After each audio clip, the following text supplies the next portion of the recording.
Til hamingju með kjörið. Takk fyrir. Hvernig leggst þetta í þig að taka við skipi sem var nær sokkið? Það leggst rosa vel í mig. Það er búið að ausa það. Það er að vera að skipa áhöfn og ég held að allir ætla að leggjast árar og róa í sömu átt. Mér sýnist það með góður andi á þinginu og mjög spennandi. Spennandi hluti framundan. Nú er búið að vera aðalrifrildi landsmóts hvar það að vera. Er það eitthvað sem er búið að ákveða núna fyrsta degi? Já, ég sagði það áðan sko að ég muni stefna á því að hafa það á kaldamálum. Já.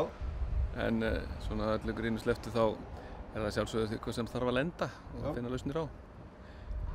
Og þú sterklega með það átilvík að verði á kaldamálum? Já, það er svona meira bara, það er fallegt á kaldamálum, rignir stundum en fallegt mjög. Já. En það skiptir ekki öllu máli, hvað það er? Skiptir bara aðalmáli sko að við förum að hugsa meira heldur en landsmót og hestamenn er svo stór og víðtækt svona sport og áhugamál og við þurfum að fara að sinna því líka. Þetta kannski tekið of mikla orku og verið svona of mikið neikvætt í kringum þetta og hefur svolítið splittað okkur og við þurfum að finna leiðir til þess að negla þetta til framtíðar. Er eitthvað svona eitt sem þú vilt leggja áherslu á með byrjun? Sameining, bara samvinna, sameining. Sameina félögur, bæði bænda kannski og... Já, það kemur alveg til greina. Bara ef við teljum að það verið styrkur fyrir hreyfinguna þá er það ekkert sem er útilokað. En aðalega bara að við förum að vinna meira saman og hafa gaman þessu. Þeir voru saman það að stytta landsmót í gær á fundurum. Ertu sammála því?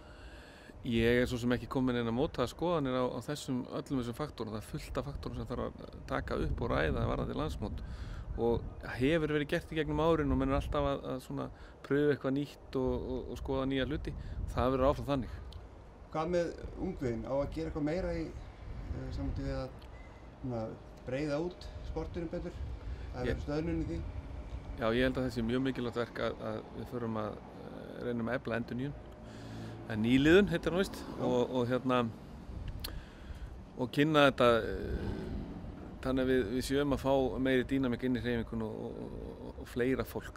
Það er að vísu stór hópur sem er mjög öflugur og starfar mikið og tekur mikið þátt í þessu og hefur þetta svona sem lífstíl.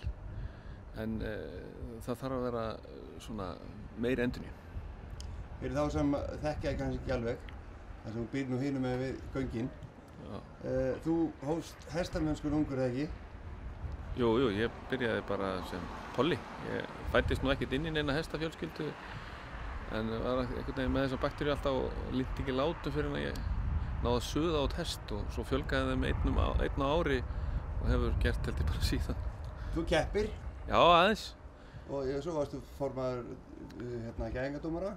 Já, nokkur ár. Þú ert búinn að vera í þessari deglu lengi? Já. Og veist hvers konar menn er að glíma við stundum þegar kemur að...